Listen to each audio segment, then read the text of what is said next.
Assalamualaikum warahmatullahi wabarakatuh. Pemirsa, teman-teman jaringan, hari ini saya kebetulan di Unitomo melaksanakan kewajiban kami sebagai dosen. Dan ini saya akan menjelaskan mumpung ada waktu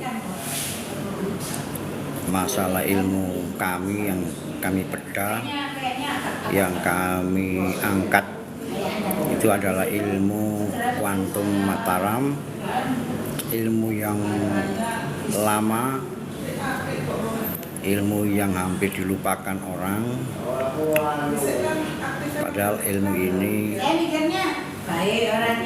bisa untuk melihat perjalanan hidup manusia, untuk bisa melihat energi manusia, dan bisa melihat energi alam dan energi bumi. Kalimat pertama adalah energi.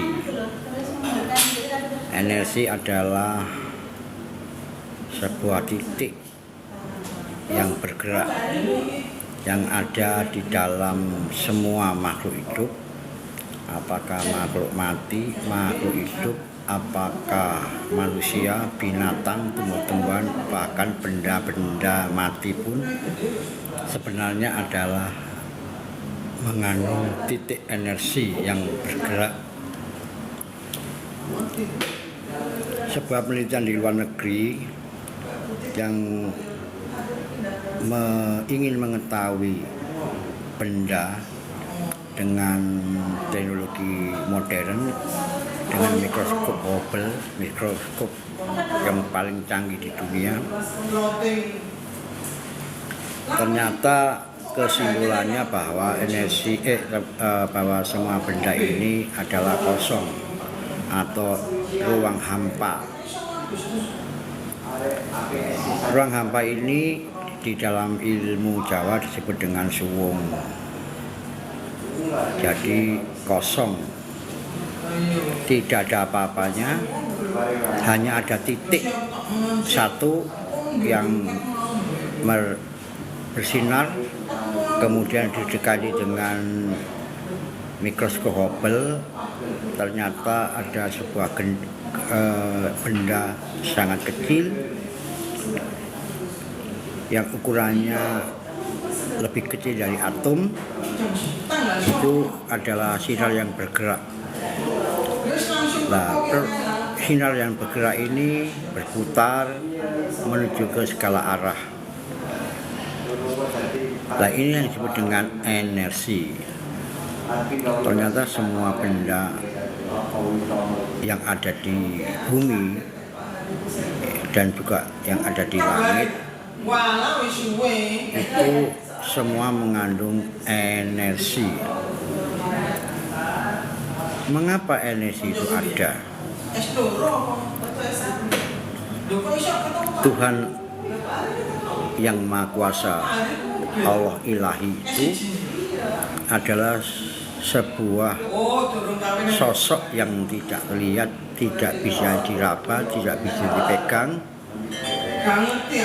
Itulah yang disebut dengan kuasa ilahi. Nah, kuasa ilahi ini adalah energi yang maha tinggi, energi yang maha besar. Dia menyalurkan, memberikan energi itu kepada semua makhluk yang dia ciptakan. Makanya energi Tuhan ilahi ini selalu tersambung dengan semua ciptaannya. Makanya sampai di dalam Al-Quran dikatakan bahwa Allah itu sangat dekat dengan dirimu seperti tempat ulu hati dan pernafasan manusia. Itu benar, itu adalah benar. Banyak sekali hal-hal yang jadikan sanepan atau kalimat kata-kata Jawa yang sebenarnya ini adalah menunjukkan kehebatan energi, kehebatan Tuhan dan kehebatan ciptaan Allah pada yang diciptakan. Nah, energi ini ada di bumi, ada di udara, ada di angin, ada di api, dan sebagainya. Yang ada di tanah, maka energi ini ada di dalam tanah, menyatu dengan tanah. Ada di api, dia menyatu dengan api. Ada di angin, dia menyatu dengan angin. Terus bagaimana pengaruhnya energi terhadap manusia? Saya bicara manusia, tidak bicara binatang, tidak bicara tumbuhan, tapi manusia. Karena manusia inilah yang mengelola kehidupan di bumi. Mengelola bumi adalah manusia. Makanya manusia yang saya utamakan. Orang Jawa, orang Kristen, orang Hindu, orang Buddha, maka tuntunan untuk menghadap Tuhannya, menyembah pada Tuhannya adalah dengan bersila. Bersila ini adalah tubuh kita dengan bentuk yang lain, kakinya dihilangkan dan tulang ekornya disatukan dengan bumi. Itu bersila. Nah, energi ini masuk ke tubuh manusia lewat yang disebut dengan tulang ekor. Makanya tulang ekor ini menurut beberapa ulama mengatakan bahwa tulang ekor itu adalah sesuatu yang diciptakan Tuhan yang tidak bisa musnah, tidak bisa hilang. Dan kalau kita itu meninggal, maka yang hancur adalah bentuk badan dan lainnya, tulang-tulang lainnya, tapi tulang ekor tidak akan hancur. Nah, tulang ekor ini kalau ilmu penerbangan disebut dengan black box, kotak hitam yang saving, yang merekam, menyimpan dokumen data-data diri kita selama kita hidup. Dan kalau kita sudah meninggal, maka malaikat itu akan menanyakan tentang kita, adalah yang ditanya adalah tulang ekor kita. Maka tulang ekor akan menjawab semua perjalanan hidup kita, kesalahan kita, kebaikan kita, rezeki kita, dan kesialan kita selama hidup di bumi. Makanya sekali lagi jangan sembrono dengan tulang ekor. Tulang ekor adalah kunci dari seorang kehidupan orang. Kalau tulang ekornya patah, maka orang ini sudah 50% mati. Banyak sekali kejadian kecelakaan yang tulang ekornya patah, maka dia akan lumpuh karena sarafnya akan putus, saraf panca inderanya akan putus. Makanya harus hati-hati dengan tulang ekor kita. Nah, kalau kita bermeditasi, sholat, ya semedi, maka energi yang ada di bumi ini akan masuk lewat tulang ekor kita. Setelah itu, karena energi itu adalah bergerak, maka dia akan gerak ke atas. Lewat apa? Lewat darah, lewat sumsum, lewat tulang, ke atas. Sehingga dikatakan energi ini akan mempengaruhi panca indera kita, mempengaruhi panca indera kaki, panca indera tangan, panca indera mulut, panca indera telinga, panca indera mata, dan terakhir ada di otak kita, otak manusia.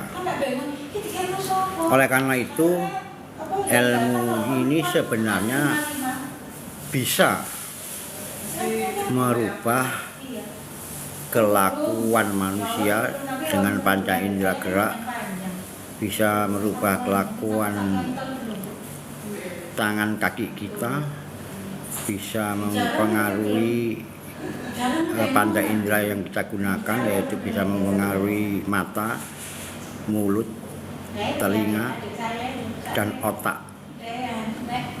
Maka dikatakan bahwa energi ini sebenarnya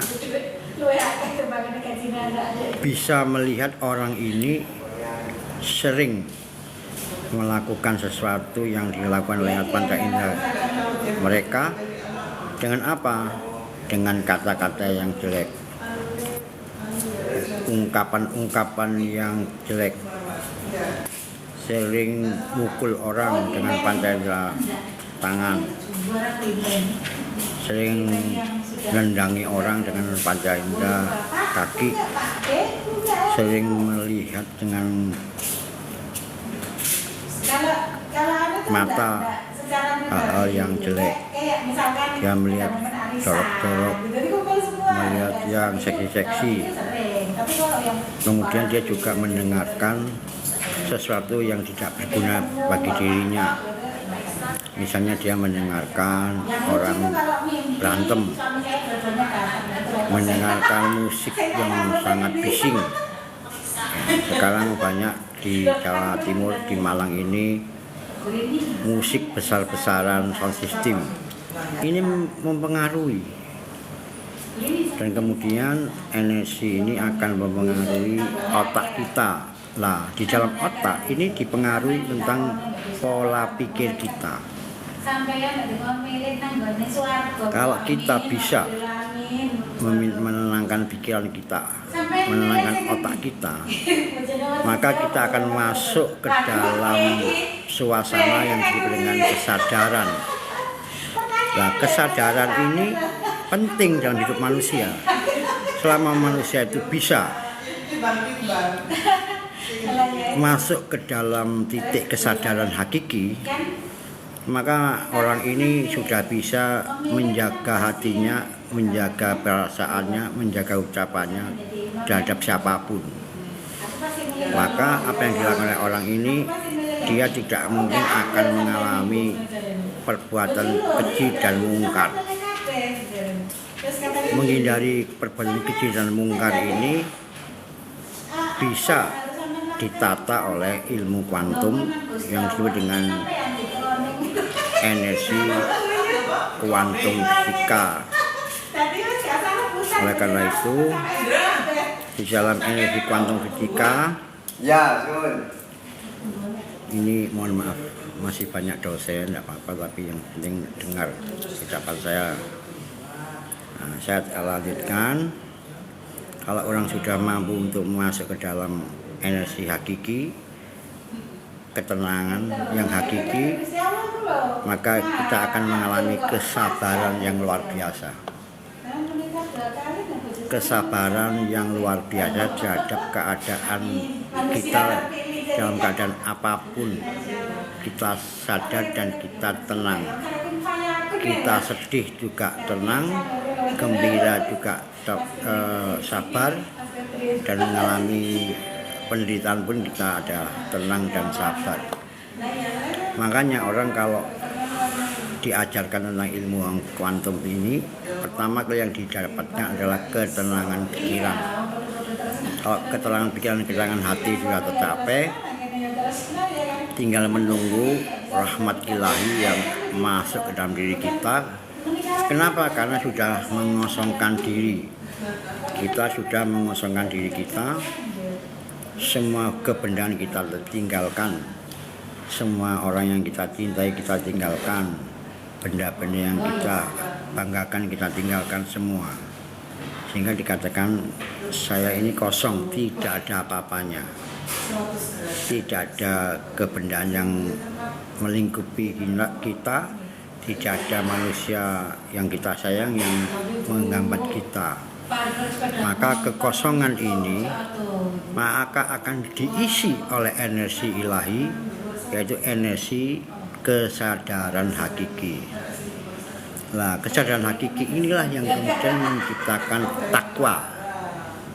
Seseorang lebih dekat, lebih dalam, lebih banyak takwa pengabdian kita kepada Tuhan. Tidak ada manusia lain di depan saya, tidak ada istri yang di depan saya, tidak ada anak yang di depan saya, hanya sosok yang disebut dengan Sang Ilahi. Di mana kita berada, di dekat kita adalah Sang Ilahi, energi ilahi. Kita makan, di sebelah kita energi ilahi. Kita jalan, di sebelah saya adalah energi ilahi. Semuanya adalah energi ilahi. Kalau kita sudah sampai ke kesadaran seperti itu, maka kita akan mampu untuk memilih dan memilah mana yang benar, mana yang salah, mana yang baik, maupun mana yang bagus. Nah, ilmu ini akan bisa merubah keadaan kita sebelumnya. Jadi misalnya kita dalam keadaan susah atau sakit, maka akan dengan jalan ilmu energi kuantum ini untuk mengarahkan orang-orang yang masih susah, yang masih sakit untuk lebih baik, lebih sehat, dan lebih berenergi positif dalam kehidupannya. Makanya itu yang dikatakan sebagai energi kuantum diri. Nah, energi kuantum diri ini tidak semua orang bisa memahami. Ya. Contohnya, mengapa api kalau kita naik gunung justru manusia akan mendekat kepada api tersebut, dan kalau kita mendekat kepada api unggun, kenapa kita nggak gosong, nggak kering? Oleh karena itu kita dalami masalah ini, mengapa, itu harus dijawab dengan logika, jangan dengan hal yang di luar logika. Contoh lagi, misal kamu ambil daun apa saja, kamu dekatkan dengan api unggun, dekatkan saja, lama-lama dia akan layu dan kering. Nah, kenapa manusia tidak layu dan kering? Padahal mendekat dengan api. Itu jawabannya adalah karena di dalam diri manusia ada yang disebut dengan energi kuantum diri. Lah, energi kuantum diri ini tidak mungkin terbakar atau kering karena ada lapisan yang melindungi manusia, yang menolak energi lain, yang menolak energi negatif. Maka kemudian dikatakan kita terhindar dari panasnya api unggun tersebut. Maka kuncinya itu bukan masalah gunungnya, bukan masalah alamnya, bukan masalah udaranya, tapi ada lapisan tipis yang melapisi manusia untuk menjaga diri kita dengan pusat api unggun itu. Itu tolong diterima maksud yang saya sampaikan. Yang kedua, kalau kita mencapai kesadaran hakiki, maka kita tidak akan mungkin percaya dengan apapun yang kita dengar, apa yang kita lihat, apa yang kita rasakan. Kita nggak mudah percaya.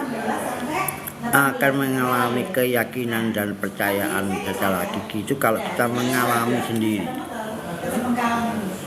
Kita nggak pernah mengalami, pernah ketemu, nggak pernah mengenal, tapi kami yakin dengan sesuatu. Itu pertanyaan saya, dari mana keyakinan ini?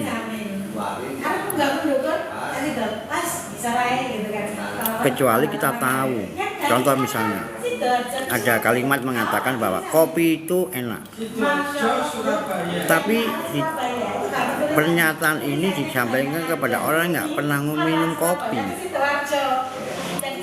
maka dia akan susah untuk mempresentasikan tentang kopi karena tidak pernah mengalami minum kopi. Tapi kalau dia minum kopi, merasakanlah dia tentang rasanya, nikmatnya kopi tersebut. Maka kalau dia ingin menjelaskan tentang kopi, maka dia sempurna menjelaskannya karena mengalami minum kopi. Itu sama dengan benda lainnya, keyakinan lainnya. Kita ini nggak pernah melihat setan. Bagaimana kita mengatakan setan itu mengerikan? Wah, kita nggak pernah melihat setan. Setan nggak pernah tatap muka dengan kita. Setan nggak pernah bersentuhan dengan kita. Tapi kita seolah-olah ngerti tentang setan. Nah, itu yang membahayakan bagi yang mendengarkan. Itulah contoh-contoh tentang keyakinan hakiki. Merubah pola pikir kita negatif menjadi positif, dan kesadaran hakiki itu akan merubah pola pikir kita yang sehat. Maka pola pikir atau otak kita yang sehat ini akan menggerakkan panca indera kita kepada yang positif. Panca indera tangan, kaki, mulut, mata, itu semuanya positif. Itulah akan mendatangkan rahmat ilahi atau rahmat Tuhan yang Maha Kuasa. Makanya dia biasanya tidak akan susah, tidak miskin. Dia menjadi seseorang yang berwibawa, rezekinya banyak. Karena itu dia sudah mampu melaksanakan pemikiran hakiki, kesadaran hakiki, pikiran yang kosong, tidak ada sesuatu yang dipikirkan, hanya Tuhan, Tuhan, Tuhan, dan Tuhan. Berarti makanya sampai ngambang. Makanya saya katakan kepada teman-teman, nanti suatu saat saya akan buka satu-satu, saya ungkapkan satu-satu ilmu ini yang berkaitan dengan kehidupan manusia yang ada di atas bumi.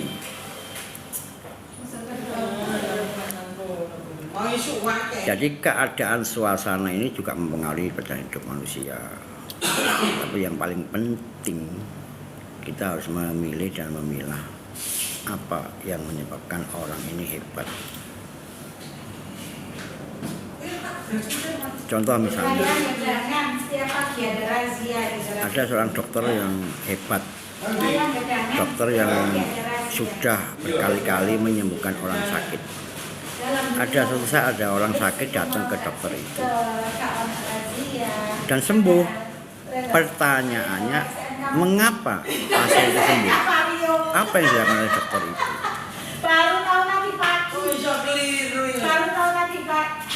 Kita buka satu-satu. Pertama, dokternya.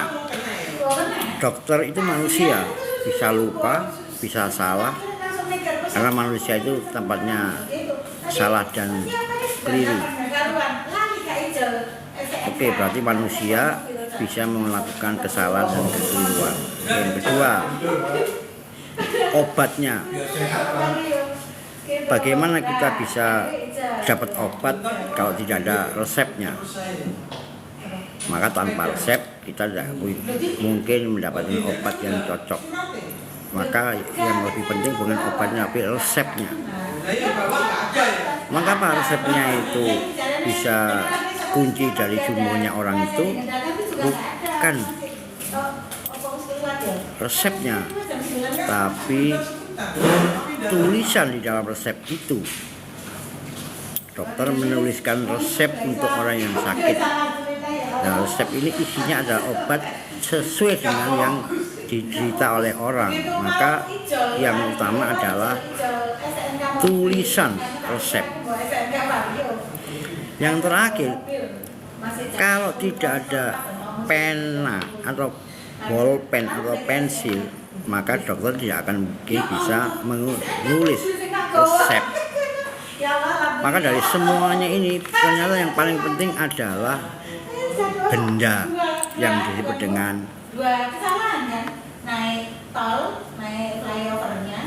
bentuk alat tulis yang disebut dengan bolpen atau pensil. Ini kuncinya di situ. Tanpa bolpen pensil, maka tidak mungkin dokter menuliskan resep pada orang yang sakit. Tidak ada resep, tidak mungkin kita beli obat di apotek yang baik, yang benar. Itulah pemahaman hakiki kesadaran. Oleh karena itu kita harus berlomba-lomba untuk masuk ke dalam titik kesadaran hakiki.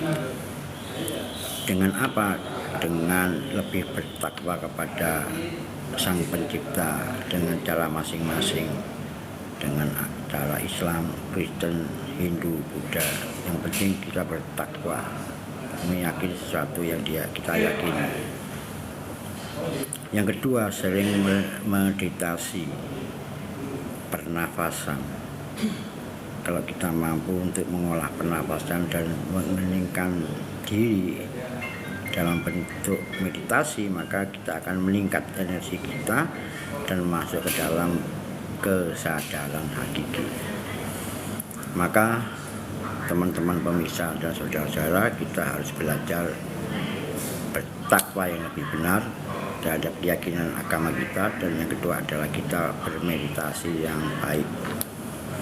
Kita lakukan setiap hari sebelum bertakwa kepada Tuhan dan bermeditasi secara baik. Kita harus melepaskan semua salah, dosa dan kekeliruan kita. Kita bersyukur apa yang kita terima hari ini, bersyukur atas anugerah ilahi yang kita terima hari ini. Barulah kita mengosongkan diri, melepaskan ikatan material, ikatan kasih sayang, agar yang ada di diri kita, di depan kita, di belakang kita itu hanya Allah, ilahi Allah, hanya energi Tuhan yang ada di sekitar kami. Maka kalau kita dalam masa keadaan yang genting, maka pasti akan ada jalan secara cepat. Itu namanya adalah sadaran yang ketidaksadaran. Jadi sesuatu pertolongan ilahi itu akan muncul kalau kita nggak sadar. Refleks ketidaksadaran inilah yang menyebabkan munculnya banyak-banyak berkah-berkah yang tak terduga, yang kita mungkin tidak pernah melihat berkah-berkah seperti itu. Oleh karena itu, di dalam judul ini maka kita cepat lebih bisa dan mampu untuk mempelajari energi, mempelajari atom, mempelajari kuantum atau getaran. Kalau sudah kami mempelajari tentang meditasi kesadaran hakiki, kalau kesadaran hakiki sudah tercapai, barulah kita mampu untuk melakukan sesuatu kepada orang lain, bisa menyembuhkan orang, mendoakan orang. Dan ilmu-ilmu leluhur yang dulu merupakan ilmu yang sering dikuasai oleh leluhur kita, mungkin hari ini menjadi hal yang aneh dan tidak percaya. Itulah kesimpulan dari ilmu energi kuantum. Oleh karena itu, ayo kita berlomba-lomba untuk sadar diri di titik kesadaran hakiki, maka kita akan bisa mencapai sebuah keadaan yang terang, bersinar, dan beraura. Ini yang akan menentukan kehidupan kita di bumi, tentang kerjaan kita, tentang rezeki kita. Itu akan muncul di dalam perjalanan hidup kita di bumi ini.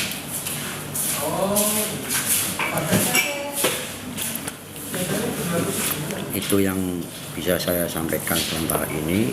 Mudah-mudahan TikTok ini berguna dan bermanfaat. Maka ikuti terus TikTok kami yang disebut dengan TikTok Jejak Leluhur, TikTok jejak leluhur.